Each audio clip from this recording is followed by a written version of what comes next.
A e keni menduar ndonjëherë se çfarë fshihet realisht pas asaj shkëndije të parë, atij momenti magjik?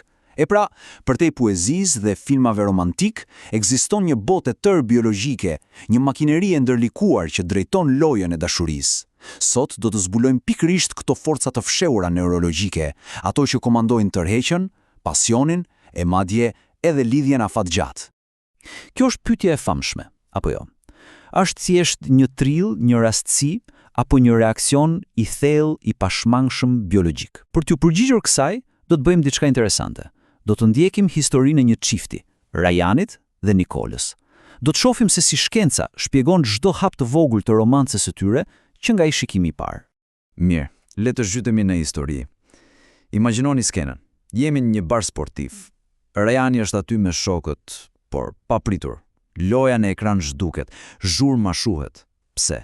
Sepse në atë moment ai sheh Nikolën. Çdo gjë tjetër humbet rëndësinë. Ai u magjeps me njëherë, i shtyr nga një forcë që as vet nuk e kuptonte. Dhe ja ku e kemi.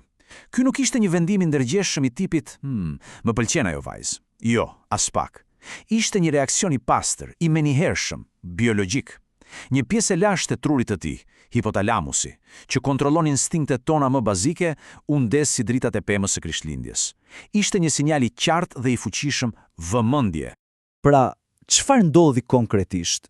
Truri i Ryanit hyri në atë që shkencëtarët e quajnë mënyra e ndjekjes së partneres. Korteksi i tij vizual është i programuar prej mijëra vitesh të dallojë shenjat e fertilitetit. Figura e saj në formë klepsidre, për shembull, i komunikoi trurit të tij në mënyrë të pavetëdijshme rini, shëndet dhe potencial riprodhues. Ky është gjua e heshtur e evolucionit në veprim. Okej, tërheqja fillestare ndodhi, po tani loja kalon në një fazë tjetër, më delikate, vallëzimi jo verbal i flirtimit. Kjo është mënyra se si truri, le të themi, teston ujërat pa pasur nevojë të thotë asnjë fjalë. Dhe ja ku vjen lëvizja e parë. Një lëvizje e vogël, pothuajse e pavërejtur. Duke anuar mjekrën dhe duke ngritur vetullat për një fraksion sekonde, ai po i dërgon një sinjal universal interesimi.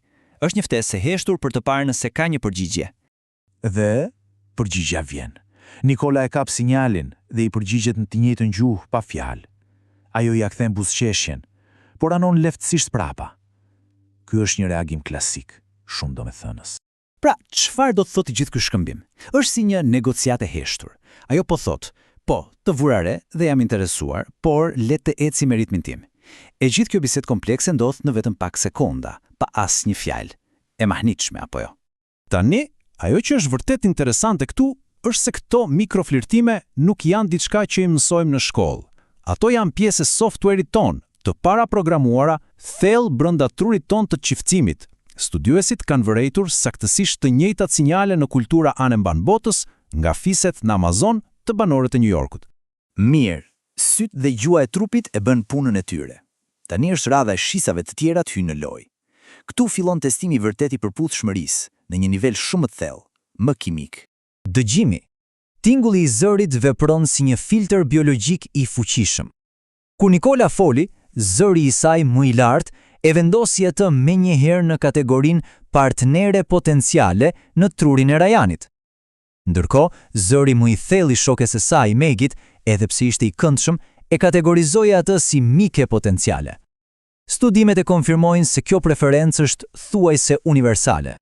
Dhe pastaj vjen shisa e nuhatjes, ndoshta më misterioze nga të gjitha. Pa e kuptuar fare, hunda jon kryen një kontroll të fshehtë gjenetik. Feromonet, të cilat janë kimikate pa erë, mbartin informacion për gjenet tona dhe instinkti na tërheq drejt njerëzve me gjene sa më të ndryshme nga tona. Pse? Është thjesht mënyra e natyrës për të siguruar pasardhës më të shëndetshëm. Dhe tani, testi final, testi më i fuqishëm, puthja. Një puthje franceze nuk është vetëm romantike, është një provshije biologjike. Seriozisht, përshtyma përmban një mori molekulash nga i gjithë trupi, kur gjuhët e tyre u takuan, truri i secilit mori një raport të detajuar mbi shëndetin dhe gjenet e tjetrit. Për fatin e tyre, verdikti ishte e ëmbël, një përputhje e konfirmuar. Po testet kaluat me sukses, por loja sapo ka filluar të bëhet vërtet e ndërlikuar. Tani hym te strategjitë e çiftëzimit dhe për ta kuptuar këtë, duhet t'u hedhim një sy disa paraleleve të habitshme në mbretërinë e kafshëve. Dhe për ta kuptuar këtë, le të hedhim një sy harducave. Harducave. Tek harducat me njolla anësore ekzistojnë 3 stile çiftimi: Fyt portokallint janë liderët e haremit si mashkulli alfa. Fyt verdhit janë oportunistët që vjedhin çiftime si flirtuesit dhe fyt blut janë partnerët besnik, monogamët. Këto strategji të lashta pasqyrojnë në mënyrë të frikshme stile të ndryshme që shohim edhe te njerëzit sot. Por pyetja është, çfarë e përcakton këtë sjellje? Përgjigjja mund të vijë nga miqtë e fushës. Duket se i gjithë ndryshimi midis një miu besnik dhe një miu jo besnik qëndronte një gjeni vetëm, ai që kontrollon hormonin e quajtur vazopresin. Një version më i gjatë i këtij gjeni çon në monogami, ndërsa një version më i shkurtër çon në kërkimin e partnerëve të rinj. Një gjeni vetëm. Okej, nga strategjitë e çiftësimit kalojmë tek kimia e pastër. Kur tërheqja dhe përputhshmëria thellohen në atë që ne e quajmë dashuri, truri përmbytet nga një koktejl kimikatesh aq i fuqishëm saqë krijon atë ndjenjen obsesive, gjithëpërfshirëse, një ndjenjë shumë e ngjashme me euforinë e shkaktuar nga drogat. Le ta imagjinojmë si një udhëtim me tren në tru.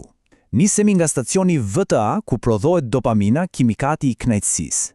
Më pas, treni arrin në stacionin NAC ku dopamina përzihet me hormone të tjera, duke krijuar një lëndë djegëse tepër të fuqishme dhe që krijon varësi.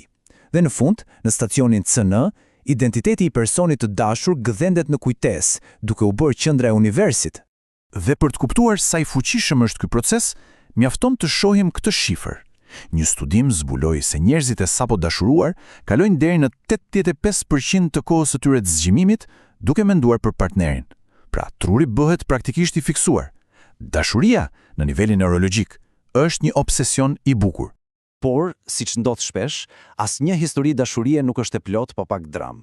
Shpesh është pikërisht kërcënimi ndaj një marrëdhënie ai që çuditërisht e forcon atë përfundimisht. Tani do të shohim se si një ndjenjë negative si xhelozia mund të bëhet katalizatori për një përkushtim afatgjat. Dhe konflikti vjen pikërisht kur shoku i Rajanit, Frenku, përpiqet t'i afrohet Nikolos ndërsa Rajani është larg qytetit. Kjo taktik që studiuesit e quajnë gjuetia e partnerit ndez instinktet më primitive të mundshme. Dhe këtu është shpjegimi shkencor i gjithë kësaj. Xhelozia intensive që ndjen Rajani nuk është thjesht një emocion i pakontrolluar, është një shkas biologjik. Frika se mos humb Nikolën shërben për të përforcuar dhe intensifikuar ndjenjat e tij të dashurisë për të. Është një paradoks i fuqishëm. Në atë moment, truri i Rajanit kaloi në alarm të kuq. Hormonet si testosteroni dhe vazopresina përmbytën sistemin e tij, duke aktivizuar qendrën e frikës në tru. Ky alarm biologjik e shtyi atë përtej dashurisë romantike, drejt një dëshire të fuqishme për përkushtim të përhershëm. Ai ndjeu nevojën urgjente për ta siguruar marrëdhënien. Dhe kjo na lë me një pyetje të thellë për të menduar. E gjithë historia e Rajanit dhe Nikolës ilustron një vallëzim kompleks midis biologjisë sonë të lashtë dhe ndjenjave tona moderne. Na bën të reflektojmë sa nga dashuritë tona janë zgjedhje ndërgjegjshme dhe sa janë thjesht një ehon e instinkteve tona më të thella.